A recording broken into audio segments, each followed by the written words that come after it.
marami. Sipag ka lang talaga mag-ikot-ikot, padami kang makukuha ng mga gulay. Yun, no? Plano sana natin kanina, maghahanap tayo ng kangkong. Kaso yung mga pangkukuhaan sana natin, pinararo na ng kalabaw nung may-ari na may mga lupa. Kaya dito lang tayo sa gabi. Masarap to, sobrang rare lang pagkain na to, lalo sa mga probinsya dito sa amin. Matatabak pati yung ganda ng mga tangkay. Ang ganda. Ang dami, marami ka talaga makukuha. Sa palengke may binibintang ganito. Nag-range siya ng 25 to 50 pesos depende sa klase. Kasi meron naman iba doon ginayat na. Dito naman ganito lang. Ang dami, daming tangkay. Pwede pa naman natin kunin yung malalaki na, pero mas masarap talaga yung bagong usbong, bagong tangkay niya. Ito, alam mo yung makikita mo yung quality ng isang gulay. Taba, ang dami. Dito, susunod ako wala kang kamot.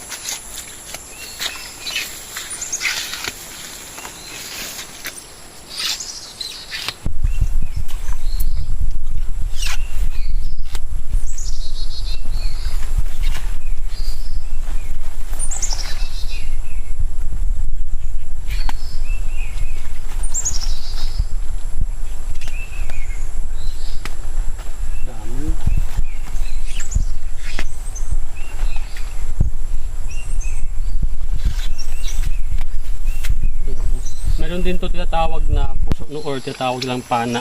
Yun naman yung pinaka tawag nun, roots niya.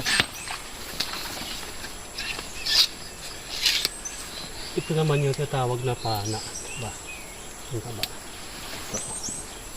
Pana tawag nila dito.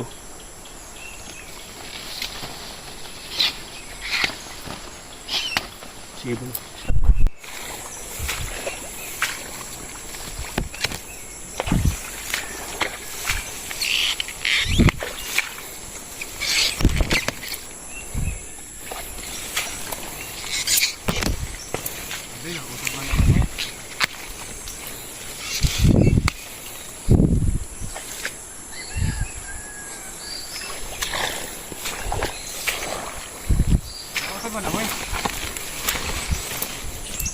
Adyan mo nga, adyan.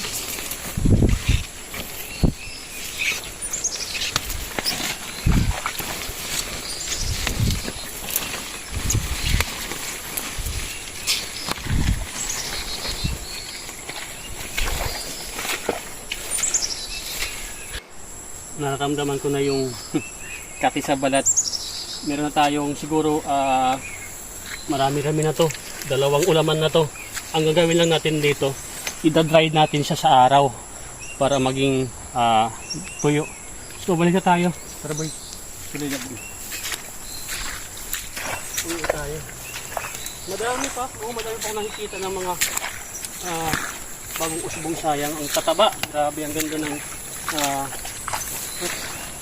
ingat lang kasi madagta.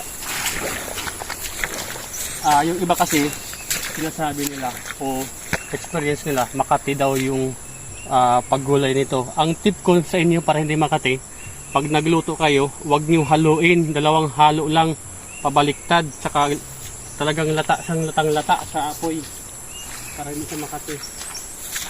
Dito tayo sa palayan, kung makikita nyo naman, season ngayon ang taniman ng mga palay. Ito yung tatawag na danaw, kasi meron klase ng dalawang palayan, upland rice, tapos ito. Ano yung tawag dito? Basta sa amin, danaw tawag dito. Hagna. Hagna. Sige lang unhan. Sige lang unhan. Yan. Dami natin gawai. May ulam na tayo. Tingnan to. Tira pa ka ba dyan dito?